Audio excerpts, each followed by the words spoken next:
খাবি, সুন্দর সুন্দর জামা কাপড় পরবি, টিভি দেখবি আর একটুখানি কাম করবি। তাই খালাম মিশে কথা কয় না।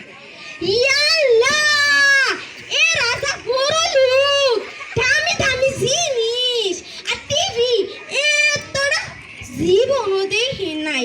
আর আপারা সুন্দর সুন্দর শাড়ি পইরা এমনে এমনে কইরা হাইটে বেড়াই। তাই কি হব?